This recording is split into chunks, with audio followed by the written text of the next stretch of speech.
지혜서의 말씀입니다.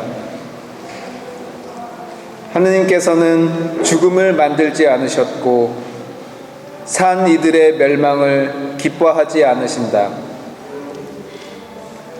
하느님께서는 만물을 존재하라고 창조하셨으니 세상의 피조물이 다 이롭고 그 안에 파멸의 독이 없으며 저승의 지배가 지상에는 미치지 못한다. 정의는 죽지 않는다. 정녕 하느님께서는 인간을 불멸의 존재로 창조하시고 당신 본성의 모습에 따라 인간을 만드셨다. 그러나 악마의 시기로 세상에 죽음이 들어와 죽음에 속한 자들은 그것을 맛보게 된다. 주님의 말씀입니다.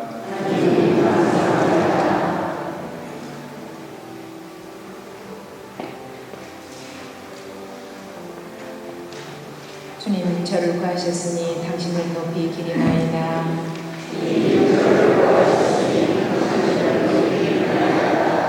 주님, 당신을 높이 기리나이다. 당신은 저를 구하시어 원수들이 저를 보고 기뻐하지 못하게 하셨나이다. 주님, 당신이 제 목숨 저승에서 건지시고 구렁에 떨어지지 않게 살리셨나이다. 주님, 저를 구하셨으니 당신을 높이 기리나이다. 주님께 충실한 이들아, 주님께 찬미 노래 불러라. 거룩하신 그 이름 찬송하여라.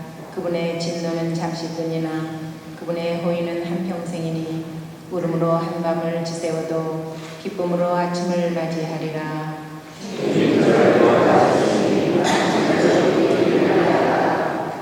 들으소서. 주님, 저에게 자비를 베푸소서. 주님, 저의 구원자 되어주소서. 당신은 저의 비탄을 춤으로 바꾸시고 주 하느님 영원히 당신을 찬송하오리이다.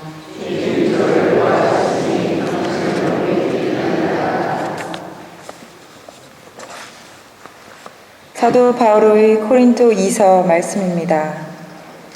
형제 여러분, 여러분은 모든 면에서 곧 믿음과 말과 지식과 온갖 열성에서 또 우리 사랑을 받는 일에서도 뛰어남으로 이 은혜로운 일에서도 뛰어나기를 바랍니다. 여러분은 우리 주 예수 그리스도의 은총을 알고 있습니다. 그분께서는 부유하시면서도 여러분을 위하여 가난하게 되시어 여러분이 그 가난으로 부유하게 되도록 하셨습니다. 그렇다고 다른 이들은 편안하게 하면서 여러분은 괴롭히자는 것이 아니라 균형을 이루게 하자는 것입니다. 지금 이 시간에 여러분이 누리는 풍요가 그들의 궁핍을 채워주어 나중에는 그들의 풍요가 여러분의 궁핍을 채워준다면 균형을 이루게 됩니다. 이는 성경에 기록된 그대로입니다. 많이 거둔 이도 남지 않고 적게 거둔 이도 모자라지 않았다. 주님의 말씀입니다.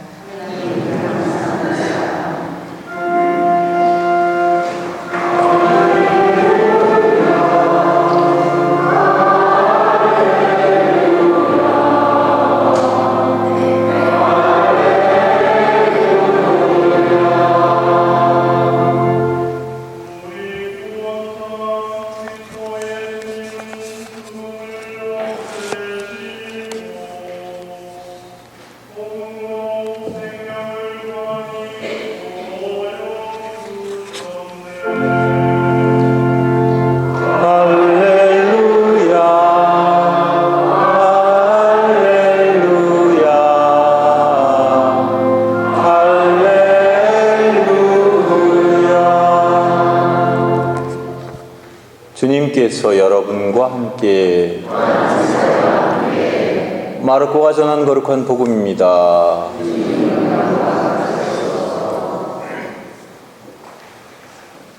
그때 예수님께서 배를 타시고 다시 건너편으로 가시자 많은 군중이 그분께 모여들었다.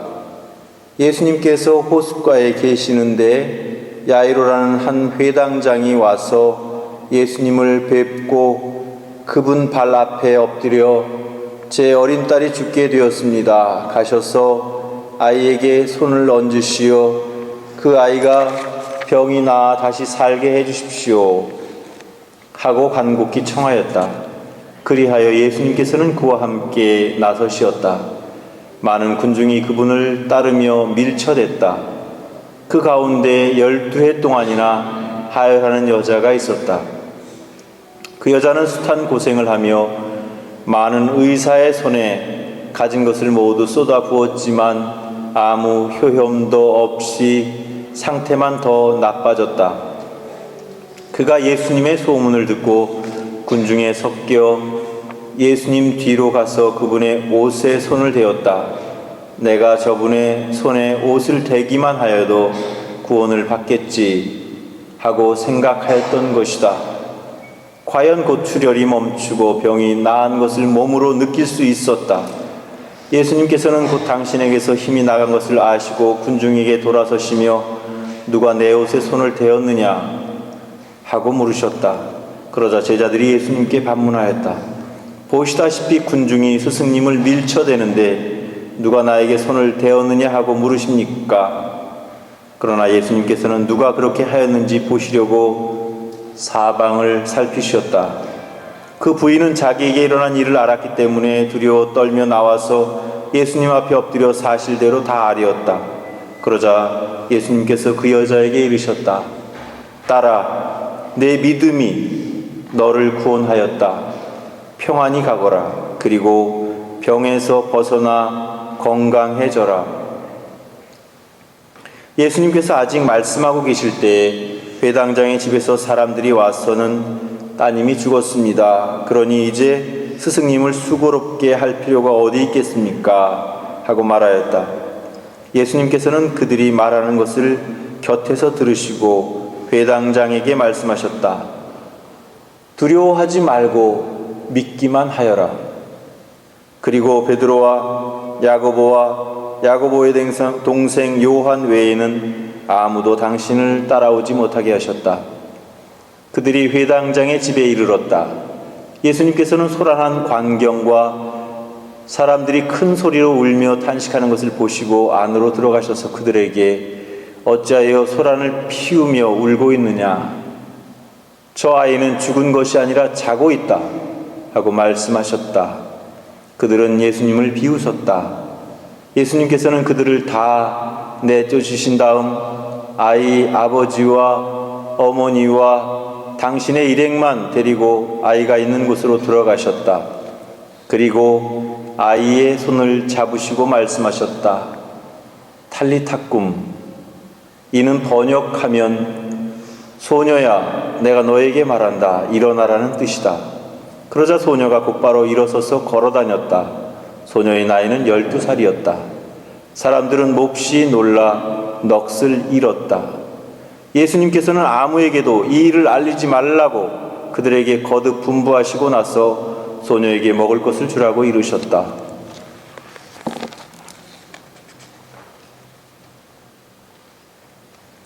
주님의 말씀입니다.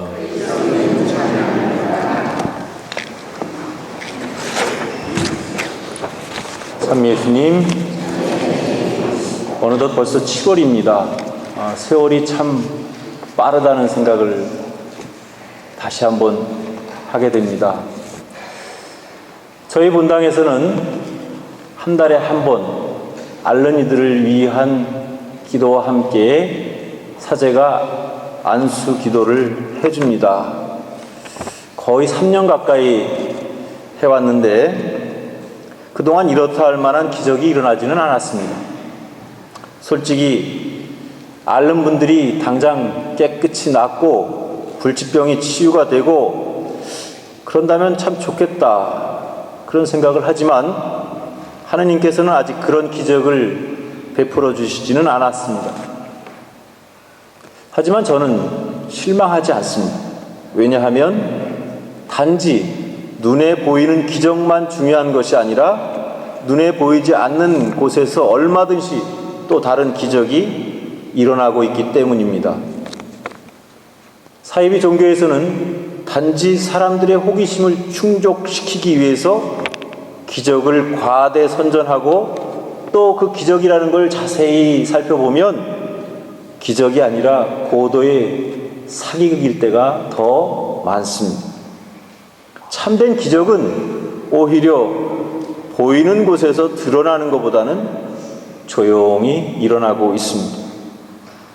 겉으로 보여주는 기적보다는 마음속에서 조용히 물결처럼 다가오는 참된 믿음의 기적이 더 소중한 것입니다. 오늘 복음에는 두 가지 기적 이야기가 나오고 있습니다. 하나는 12년 동안 하열병을 앓던 한 부인이 군중 속에서 몰래 예수님의 옷자락을 만짐으로써 그 병이 치유되는 그런 체험을 하게 되는데, 예수님께서는 그 부인을 향해서 딸아, 내 믿음이 너를 구원하였다. 평안히 가거라. 그리고 병에서 벗어나 건강해져라. 이렇게 말씀을 하십니다. 예수님께서는 당신의 기적이 그 부인의 믿음에서부터 비롯됐다는 것을 분명하게 하십니다. 그 이야기는 다시 말하면 기적이라는 것은 어떤 현상보다는, 겉으로 드러나는 모습보다는 눈에 보이진 않지만 사람 안에 있는 확고한 믿음이 더 중요하다는 것을 강조하고 계신 것입니다.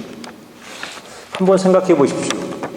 군중들이 밀쳐대기 때문에 그 수많은 군중들이 예수님을 만졌을 거고 옷자락을 스쳤을 겁니다. 근데 그 많은 사람들에게는 아무 일도 일어나지 않았어요. 오직 믿음이 있었던 한 부인에게만 그런 기적이 가능했던 것이죠. 오늘 이 성당에도 수없이 많은 신자들이 와 있습니다.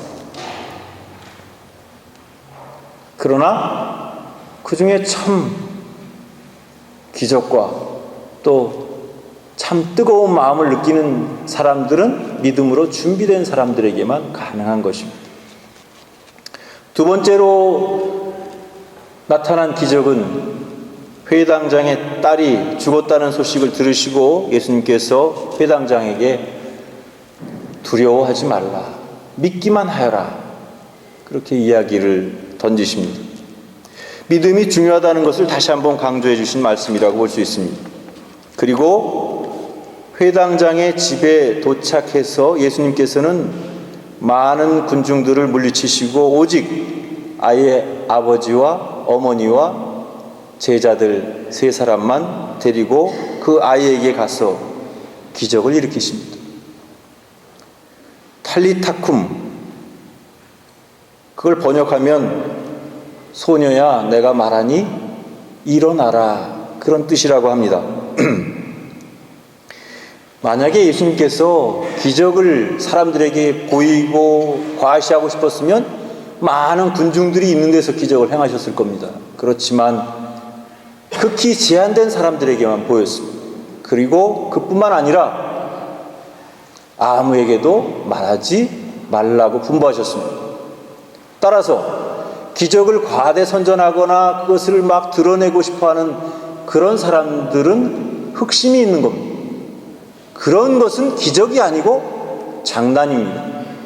그래서 누가 일어났다, 누가 안진뱅이가 어쨌다, 이런 것들은 사실 사기극일 경우가 많고, 또 실제로 그런 일이 일어났다 하더라도 불순한 동기로 사람들에게 그것을 호도시키려고 하는 그런 악의가 그 안에 숨겨져 있다는 것을 알아야 됩니다. 기적은 그렇게 외적으로 드러나서 떠버리고 우리 기적이 일어났다, 이렇게 이야기하는 것이 중요한 것이 아닙니다. 믿음은 우리 삶의 기적을 가능하게 합니다. 우리가 어떤 어려움에 처해 있을 때, 아무런 해결책도 보이지 않을 때, 그럴 때 우리는 오히려 주님의 말씀에 귀를 기울여야 합니다. 주님께서 말씀하십니다. 두려워하지 말아라. 그저 믿기만 하여라. 어떤 면에서 보면 우리 삶이 어려움에 직면해 있을 때, 바로 그때 그것은 하나의 고통이고 고난이지만 또 한편으로 보면 그것은 기회가 되기도 합니다. 무슨 이야기냐 하면 힘들고 어렵지만 그렇기 때문에 주님이 더 절실히 필요하고 또 그렇기 때문에 그런 고난을 잘 극복하고 났을 때 그 안에 영적인 성장이 또 믿음의 성숙이 그 안에서 이루어지기 때문에 그렇습니다. 그래서 오히려 고난을 기회로 삼고 그 기회를 통해서 믿음을 성장시켜 나갈 소중한 그런 기회로 삼는다면 지금 당장 내 앞에 있는 문제가 당장 기적처럼 해결되지는 못한다 하더라도 매일매일 반복되는 우리의 일상 속에서 나만 느낄 수 있는 그런 작은 하느님께 대한 감사와 하느님께서 베풀어 주신 은총, 이런 모든 것들이 사실은 우리 삶의 기적입니다. 그런 의미에서 우리는 우리의 매일의 일상 속에서 우리에게 다가오는 그런 작은 은총, 그 안에 담겨져 있는 하느님의 사랑을 깊이 깨달아야 할 것입니다. 오늘 첫 번째로 읽은 독서 지혜서 1장 13절에서 하느님께서는 죽음을 만들지 않으셨고 산 이들의 멸망을 기뻐하지 않으십니다 라고 말씀하십니다. 실제로 그렇습니다. 하느님께서는 어느 누구도 멸망하거나 절망하기를 바라지 않습니다. 우리도 예수님께서 말씀하신 대로 우리의 현실적인 어려움을 극복하고 또 그런 두려움을 떨쳐버리고 우리가 주님께 대한 믿음을 더할 때 언젠가 우리도 오늘 소녀가 벌떡 일어났듯이 우리도 벌떡 일어설 수 있는 날이 있을 것입니다. 용기를 가지고 두려움을 떨쳐버리고 우리의 믿음을 더할 수 있는 우리 자신들이 되기를 바랍니다.